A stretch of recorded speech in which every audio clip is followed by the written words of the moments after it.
Paz do Senhor, amados.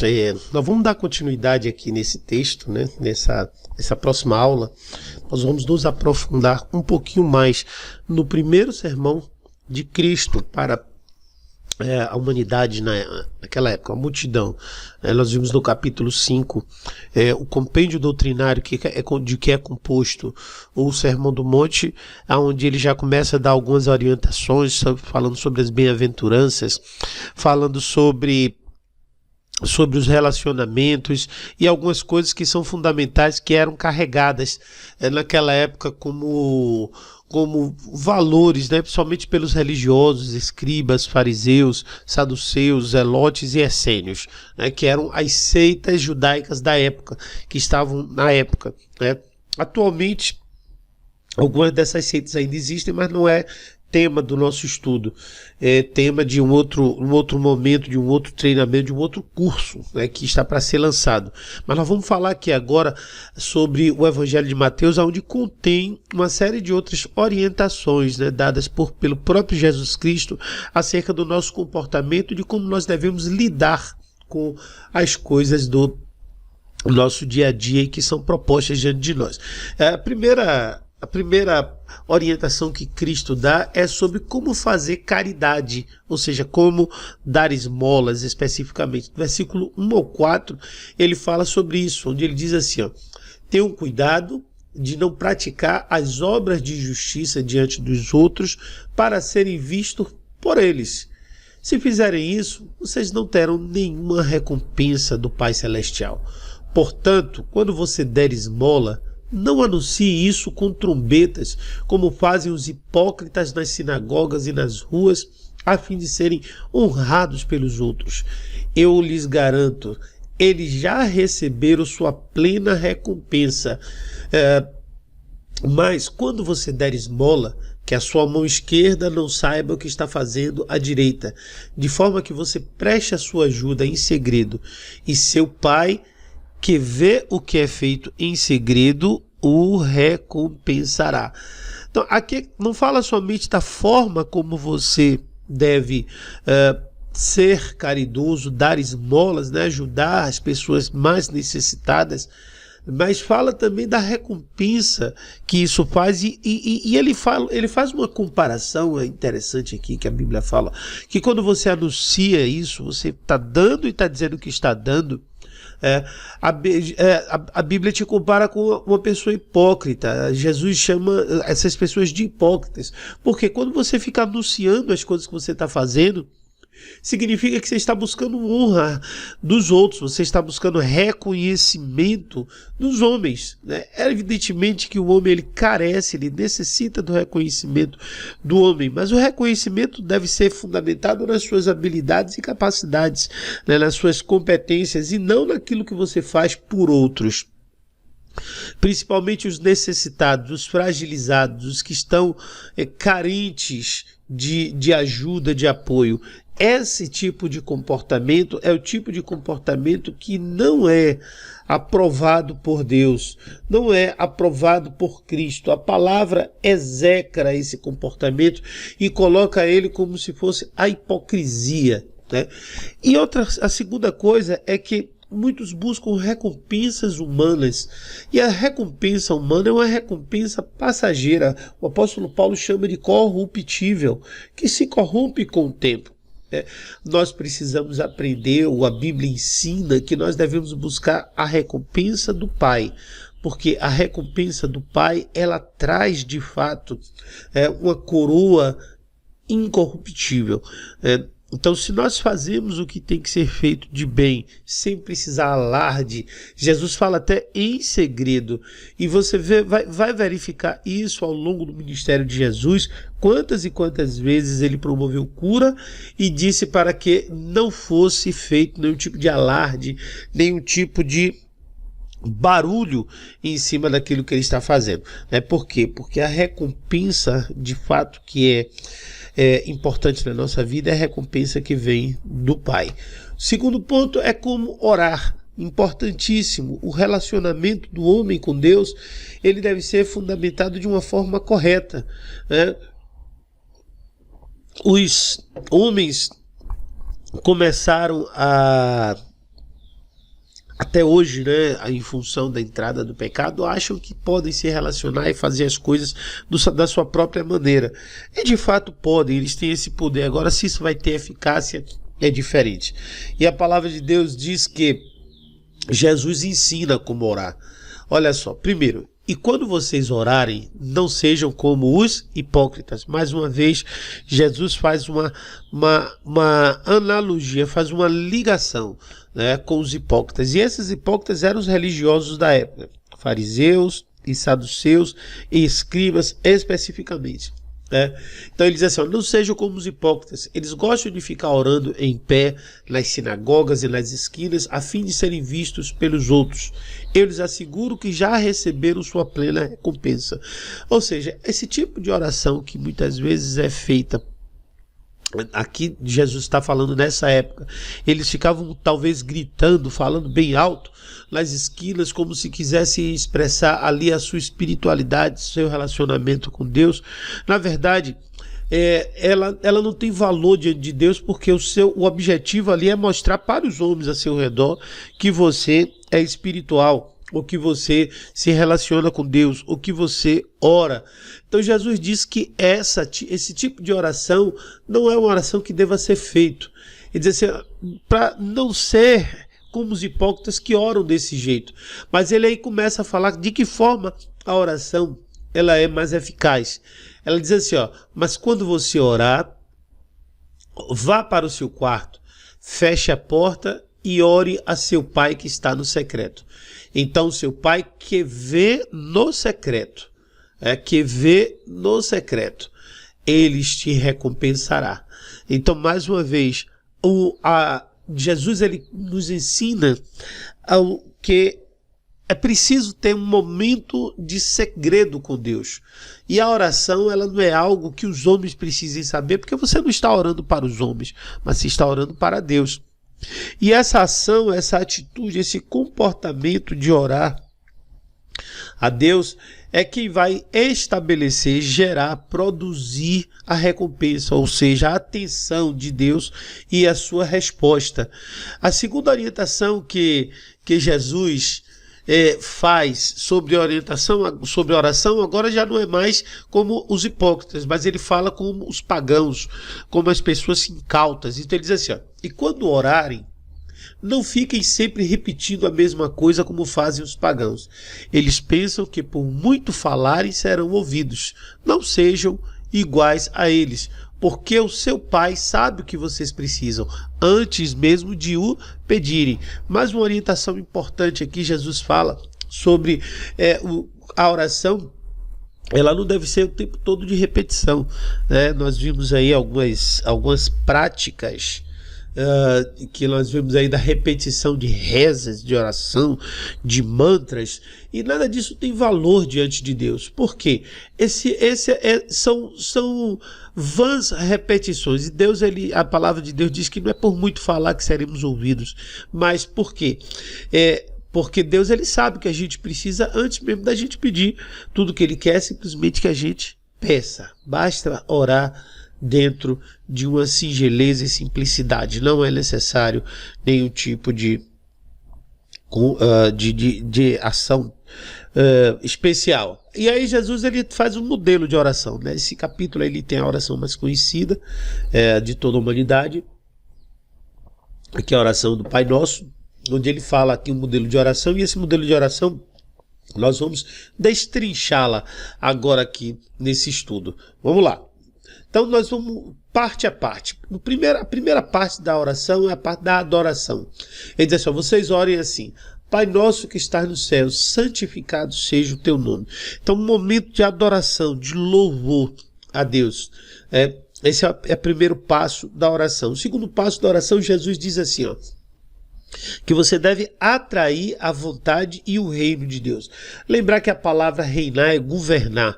Então, quando você fala na atração da vontade e do reino de Deus, você está falando em que a sua vontade e o seu governo saia. Então ele diz assim, venha o teu reino seja feita a sua vontade ou a tua vontade, assim na terra como no céu. Isso aqui é importante porque a gente tem que lembrar que lá no céu a vontade de Deus ela é feita de maneira plena. É diferente daqui na terra, onde a vontade do homem se vigora. É por isso que é importante na oração você extrair a sua vontade, extrair os seus desejos, o teu governo e atrair a vontade de Deus para que seja feita aqui na terra, como é lá no céu, que é tudo perfeito. O versículo 11 já diz: dá-nos hoje o pão de cada dia, ou dá-nos hoje o nosso pão de cada dia, ou o pão nosso de cada dia, depende da versão. Aqui está falando da oração pelas necessidades do corpo. Se você ampliar esse entendimento, você pode elencar dentro das necessidades do corpo, não só o pão, o alimento, como também você pode elencar dentro das necessidades do corpo a sua saúde, você eliminar as enfermidades. Você, quando fala do corpo, você está falando de tudo aquilo que afeta o corpo.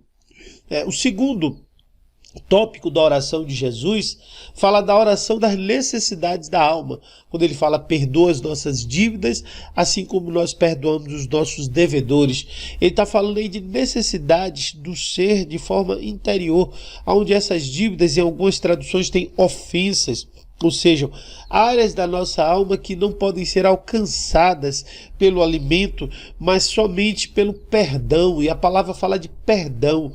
O perdão fala de liberação de peso. O perdão fala de leveza de espírito, a remoção de culpa. Então, isso é uma necessidade também que o homem tem, e essa forma de se dirigir a Deus é para pedir justamente perdão pelas dívidas que nós temos com o próprio Deus, que nós temos com o próprio Pai, dentro do nosso relacionamento com Ele, os nossos pecados, e também nos ensinar a perdoar os devedores, para que nós não fiquemos remoendo com rancor, com sentimentos ruins, né? Então, esse é o segundo pedido de oração. O terceiro pedido de oração é pelas necessidades espirituais. E depois conferir a glória a Deus. Porque a tentação ela tem origem espiritual. Não tem origem em Deus, mas tem origem espiritual. É com algo que está dentro de nós, como nós já estudamos anteriormente, mas sempre ela é uma ação de movimento de espíritos malignos. E aí Jesus ele ensina que nós precisamos aprender a não cair em tentação, ou seja, não pecar, porque o pecado ele tem uma consequência espiritual, e pede para nos livrar do mal, ou seja, ter proteção sobre as nossas vidas em todas as áreas. E a Bíblia fala aí para que depois você confere ou devolve a glória a Deus, mantém a vontade e expressa de Deus quando ele fala: porque teu é o reino, o poder e a glória para sempre, amém. Ou seja, teu é o governo, porque fazes se quiseres, em outras palavras, o poder e a glória, e quando tiver feito, será tu quem farás, não eu, não será minha a glória. Então Jesus confere a oração com esses três tópicos, mais uma vez, assim como na tentação. A tentação foi no espírito, alma e corpo, a oração também ela é no espírito, alma e corpo, atingindo a integralidade do homem, todas as áreas da vida do homem. Então é importante essa compreensão e esse entendimento na oração. Então isso tudo, além de ser feito no secreto, Jesus ensina que deve ser feito desse jeito. Mas está amarrando, mas foi Jesus quem ensinou. E a Bíblia fala em um trecho mais futuro, que nós vamos estudar em Romanos, que nós não sabemos orar. E aqui agora é o próprio Jesus nos ensinando a orar. Não significa que você tem que repetir aquelas palavras, mas que você precisa pegar o espírito daquelas palavras e dentro do espírito daquelas palavras manter o seu relacionamento de oração com Deus. A partir daí, Jesus começa a chamar a atenção da importância do perdão. O porquê que nós devemos perdoar. Olha só como diz o texto: pois se perdoarem as ofensas uns dos outros, o Pai Celestial também lhe perdoará. Mas se não perdoarem uns aos outros, o Pai Celestial não lhes perdoará as ofensas. Na verdade, essa é uma extensão do ensino da oração do Pai Nosso, onde Jesus aí coloca a importância de ter uma atitude de perdão para com outras pessoas. Perdoar outras pessoas.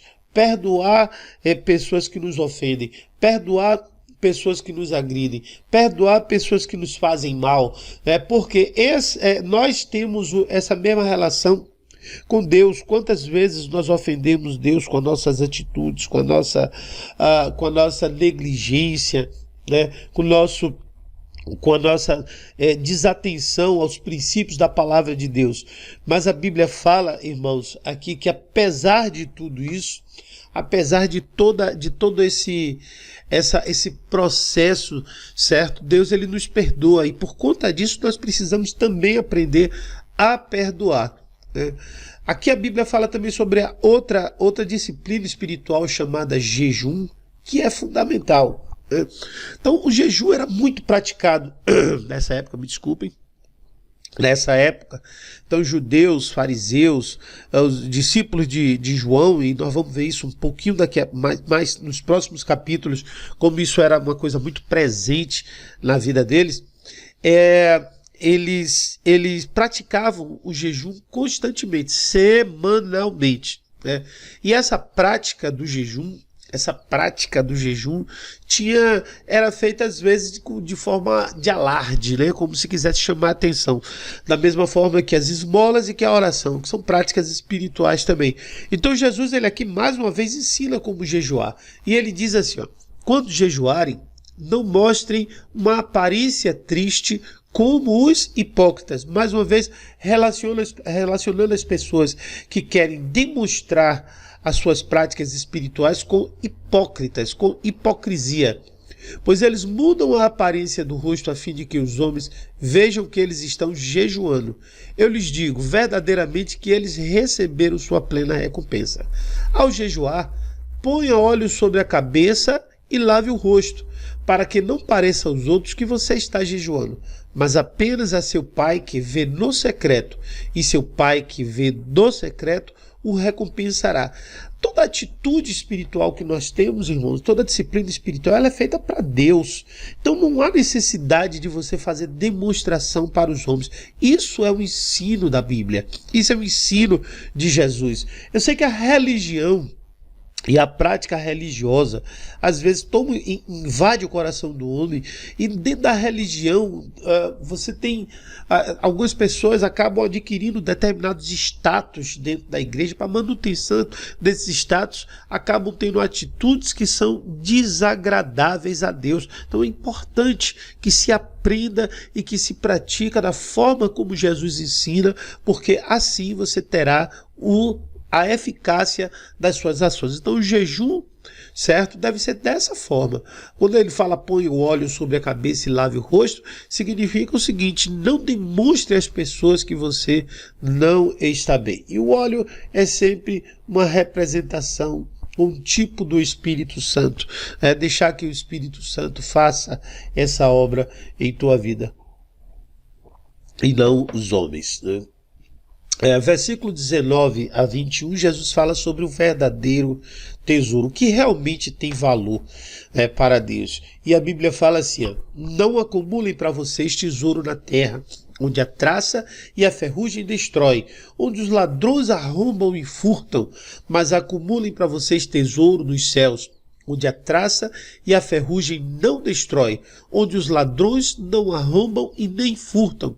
Pois onde estiver o seu tesouro, aí também está o seu coração.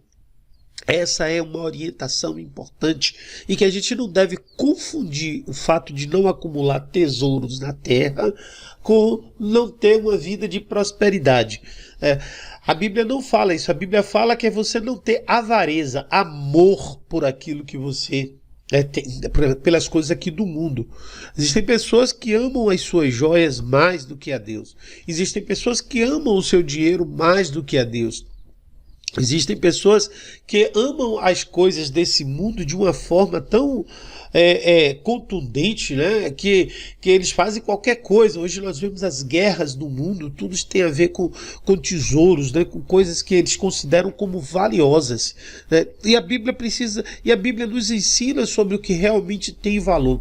Será que o que tem valor é aquilo que reluz, aquilo que brilha, ou simplesmente é aquilo que você pode comprar, que gera poder de compra? A Bíblia diz não, que essas coisas a traça e a ferrugem destroem, né? A traça e a ferrugem destroem, certo? Os ladrões roubam e furtam. Nós vemos como há ladrões que roubam de todos os lados todas as coisas. Onde é que Jesus fala que nós devemos acumular? Tesouros nos céus. Tesouros dos céus são essas recompensas que a Bíblia vem falando que Deus nos dá. Cada vez que nós agradamos a Deus, Deus nos recompensa e nós vamos acumulando tesouro nos céus. E o nosso coração, ele deve estar entesourado justamente na vontade de Deus. O que é valioso para nós deve ser a vontade de Deus, o desejo daquilo que Deus quer, o propósito de Deus para nossas vidas. Porque se o nosso coração estiver ali, se nós valorizarmos essas coisas que estão no céu, também o nosso tesouro estará lá, o nosso coração está naquilo que a gente valoriza.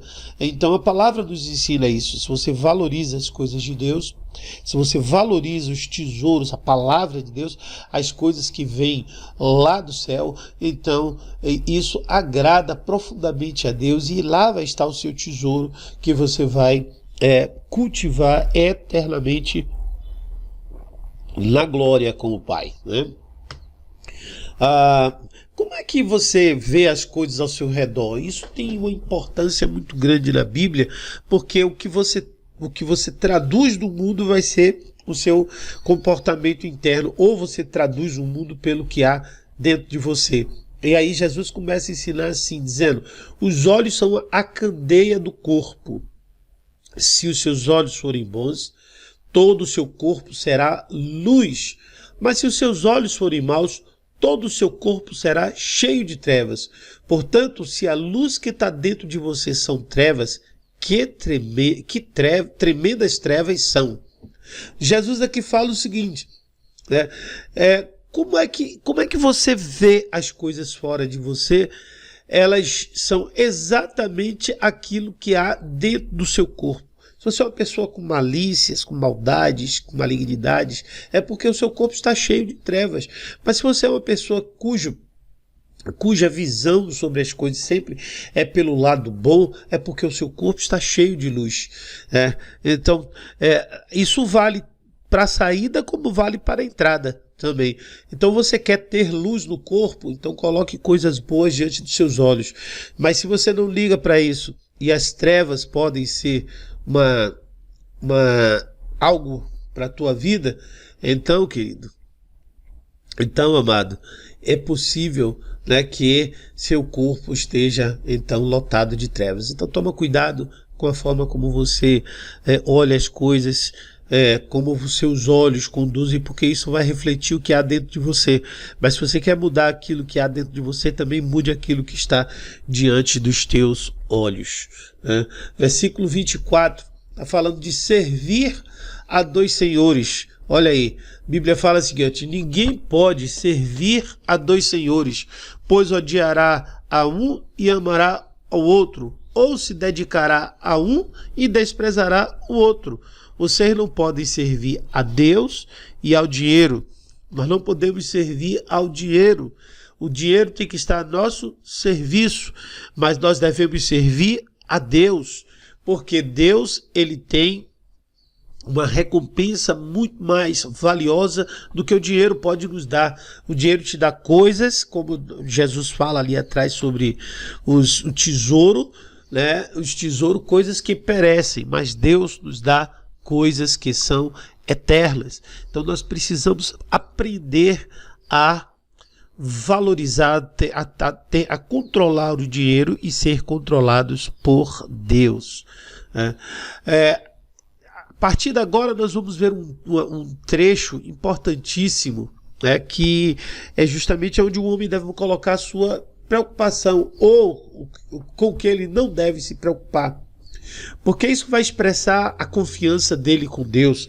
Esse trecho é um trecho importante, onde eu vou destrinchar algo que eu vejo às vezes muito erroneamente ensinado, de forma equivocada e falha. Por quê?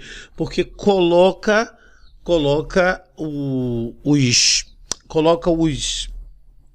os passos de forma errada e o ensino também de forma errada. Vamos começar.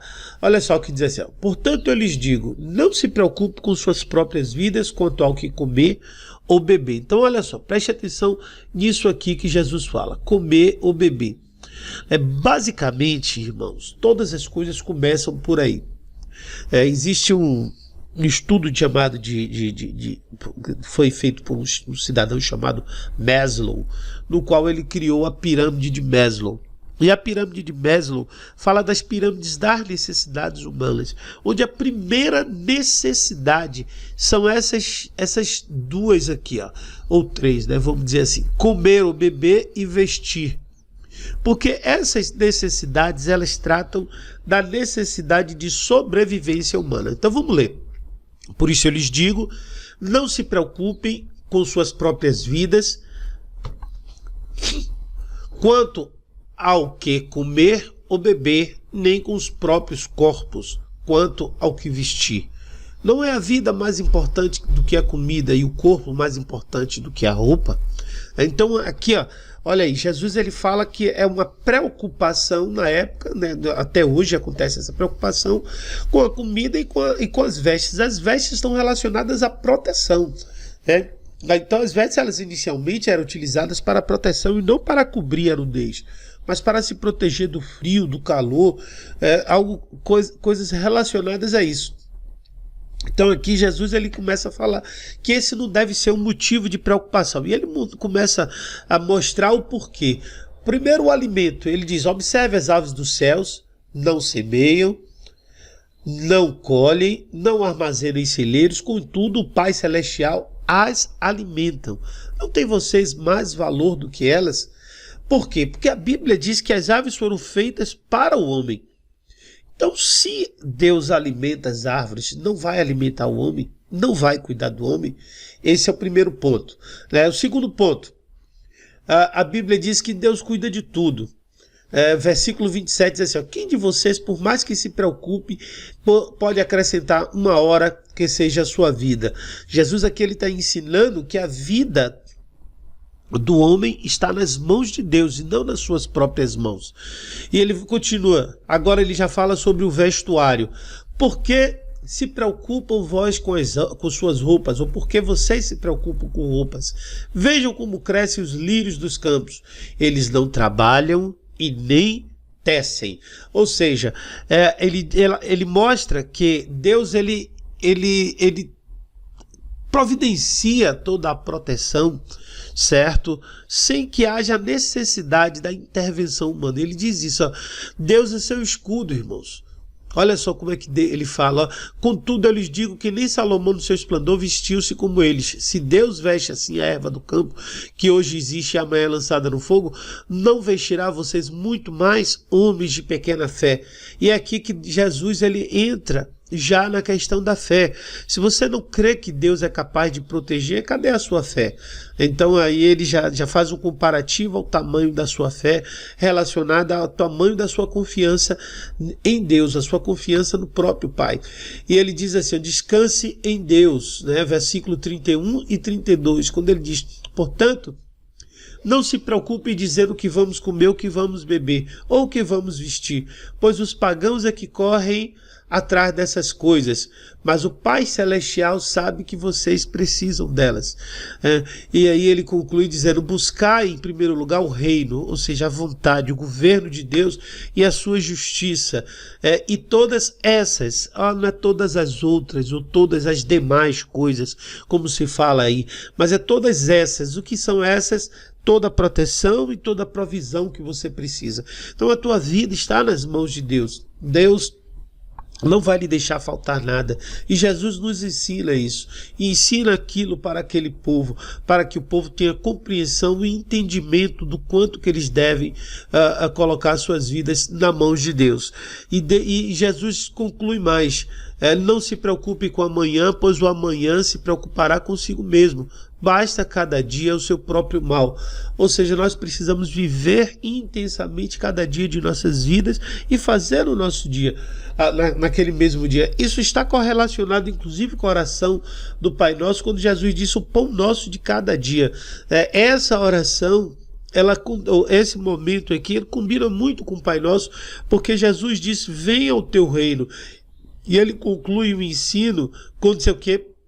Buscai ao reino de Deus, porque sabe que Deus, ele tem tudo que a gente precisa. Cada dia é o seu dia. Viva o seu dia com intensidade a cada dia, fazendo a vontade e buscando a vontade e o governo de Deus sobre a tua vida. Amém? Então que Deus abençoe. Até o próximo estudo.